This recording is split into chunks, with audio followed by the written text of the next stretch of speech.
ಮಹಾಪ್ರಭು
ಸ್ವಲ್ಪ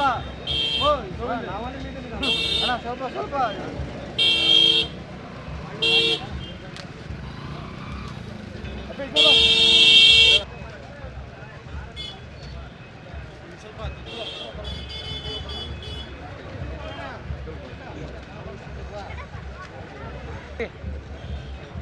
ಮೊಬೈಲ್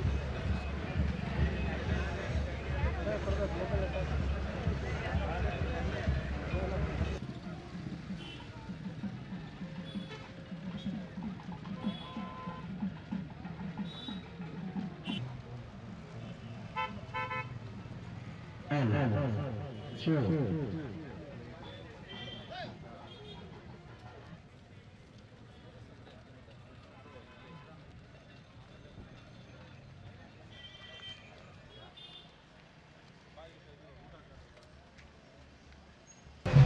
ಏನು ದಿನ ತೊರ್ಲಹಳ್ಳಿ ನಮ್ಮ ಗ್ರಾಮದಲ್ಲಿ ಇತಿಹಾಸ ಪ್ರಸಿದ್ಧವಾದಂಥ ಸಫಲಮ್ಮ ತಾಯಿ ವೀರೇಶ್ವರ ಸ್ವಾಮಿಯ ಜಾತ್ರೆ ಪ್ರತಿ ವರ್ಷದಂತೆ ನಾನು ಯಾವ ವರ್ಷನೂ ಮಿಸ್ ಮಾಡಿಲ್ಲ. ಅದೇ ರೀತಿ ಪ್ರತಿ ವರ್ಷದಂತೆ ಈ ವರ್ಷ ನಾನು ಭಾಗವಹಿಸಿದ್ದೀನಿ.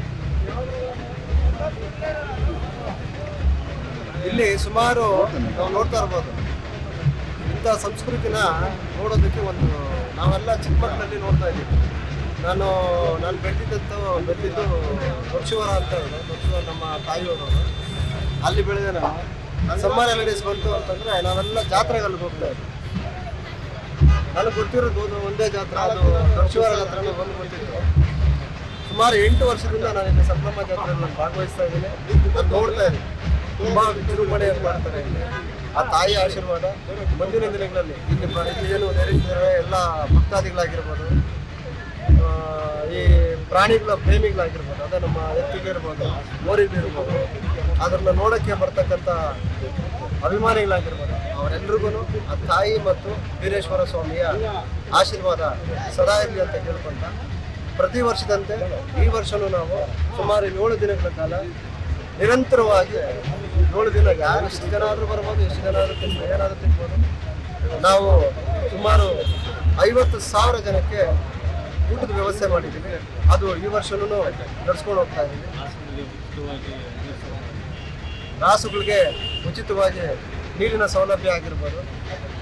ವಿಶೇಷವಾಗಿ ಇಂಥ ಕಾರ್ಯಕ್ರಮಗಳು ನಾವು ಸುಮಾರು ವರ್ಷದಿಂದ ಮಾಡ್ಕೊಂಡೇ ಬಂದಿದ್ದೀವಿ. ಇವತ್ತು ಮೂರನೇ ದಿನ. ಇವತ್ತು ಅಷ್ಟೇ ನಮ್ಮದು ಊಟದ ಅನ್ನದಾನದ ಕಾರ್ಯಕ್ರಮ ನಡೀತಾನೆ ಇದೆ.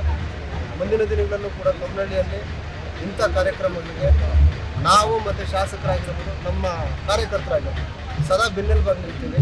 ಅವ್ರ ಪರವಾಗಿ ಇತ್ತು ಇಂಥ ಜಾತ್ರೆಗಳನ್ನ ನಡೆಸ್ಕೊಂಡು ಹೋಗೋದಕ್ಕೆ ಇನ್ನೂ ಸಹಕಾರ ಕೊಡ್ತೀನಿ ಅಂತ ಈ ಸಮಯದಲ್ಲಿ ಇದು ಮರೀಚಿಕೆ ಆಗ್ತಾ ಇದೆ ಸರ್. ಇಂಥವು ಜಾತ್ರೆಗಳು ಕಡಿಮೆ ಆಗ್ತಾ ಇದೆ ಸರ್. ಅದೇ ನಾನು ಮುಂದಿನ ಪೀಳಿಗೆಗೆ ನಾನು ಏನು ಸಂದೇಶ ಕೊಡ್ತೀನಿ ಅಂತಂದರೆ, ದಯವಿಟ್ಟು ಈ ಸೋಷಿಯಲ್ ಮೀಡಿಯಾ ಆಗಿರ್ಬೋದು, ಮೊಬೈಲ್ಗಳಾಗಿರ್ಬೋದು, ಆನ್ಲೈನ್ ಗೇಮ್ಸ್ ಆಗಿರ್ಬೋದು, ದಯವಿಟ್ಟು ಯಾರು ಅದಕ್ಕೆ ಅಡಿಕ್ಟ್ ಆಗಬೇಡಿ. ಇಂಥ ಏನು ವಿಜೃಂಭಣೆಯಿಂದ ನಡೀತವೆ ಇಂಥ ಜಾತ್ರೆಗಳನ್ನ ನಾವು ಉಳಿಸ್ಕೊಂಡು ಹೋಗಬೇಕು ಅಂತಂದ್ರೆ ನೀವೆಲ್ಲ ಮನೆಯಿಂದ ಆಸೆ ಬರಬೇಕು. ಸೋಷಿಯಲ್ ಮೀಡಿಯಾ ಅದೆಲ್ಲ ಇರಬೇಕು, ಒಂದು ಲಿಮಿಟಲ್ಲಿ ಇರಬೇಕು. ಅದನ್ನು ನಾವು ಮೇಂಟೈನ್ ಮಾಡಿದ್ರೆ ನಮ್ಮ ನಶಿಸಿ ಹೋಗ್ತಾ ಇರ್ತಕ್ಕಂಥ ನಮ್ಮ ಸಂಸ್ಕೃತಿನ ನಾವು ಉಳಿಸ್ಕೊಂಡ್ಬಂದು ಸಬ್ಜೆಕ್ಟ್ ನಾನು ಹೇಳಲಿಕ್ಕೆ ಇಷ್ಟಪಡ್ತೀನಿ. ನೀವೇನಾದರೂ ಜಾತ್ರೆಯಲ್ಲಿ ಕೊಂಡ್ಕೊಂಡಿದ್ದ ಜಾತ್ರೆಯಲ್ಲಿ ಮನೆಯಲ್ಲಿ ನಾವು ಎಮ್ಮೆಗಳನ್ನ ಸಾಕ್ತಾ ಇದ್ದೀವಿ. ನಮ್ಮ ತಾಯಿ ಆಗಿರ್ಬೋದು, ನಮ್ಮ ತಂದೆಯವರಾಗಿರ್ಬೋದು. ನಮ್ಮ ಮನೆಯಲ್ಲಿ ನಾಟಿ ಕೋಳಿಗಳು ಮೇಯಿಸ್ತೀವಿ, ತಿನ್ನಲ್ಲ.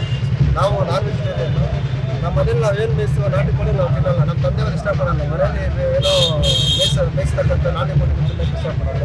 ಅದೇ ರೀತಿ ಬಾತುಕೋಳಿಗಳಾಗಿರ್ಬೋದು. ಎಲ್ಲ ರೀತಿಯಲ್ಲೂ ನಾವು ನೀವು ಏನಾದರೂ ನಮ್ಮ ಪತ್ರಕರ್ತರು ನಿಮ್ಮ ಮನೆ ಕಡೆ ಬಂದಾಗ ನೋಡ್ಬೋದು. ಅತಿ ಹೆಚ್ಚಾಗಿ ನಮ್ಮ ರಾಜ್ಯದಲ್ಲಿ ರಾಸಕ್ಕೆ ಬರೋದ ಜಾತ್ರೆ ಯಾವುದಂತಂದರೆ ನಮ್ಮ ಕರ್ನಾಟಕ ಜಾತ್ರೆ. ಅತಿ ಹೆಚ್ಚಾಗಿ ನಮ್ಮ ರಾಜ್ಯದಲ್ಲೇ ಕರ್ನಾಟಕ ಜಾತ್ರೆ ಅಷ್ಟು ಸಂಪೂರ್ಣವಾಗಿ ನಡೀತಕ್ಕಂಥ ಜಾತ್ರೆ ಯಾವುದೂ ಇದ್ದಿಲ್ಲ. ಅಂಥ ಜಾತ್ರೆ ಅಂಥ ರಾಸನ್ನು ಸೇರಿ ಒಳ್ಳೆಯ ವಿಜೃಂಭಣೆಯಾಗಿ ಜಾತ್ರೆ ನಡೆಯುತ್ತೆ.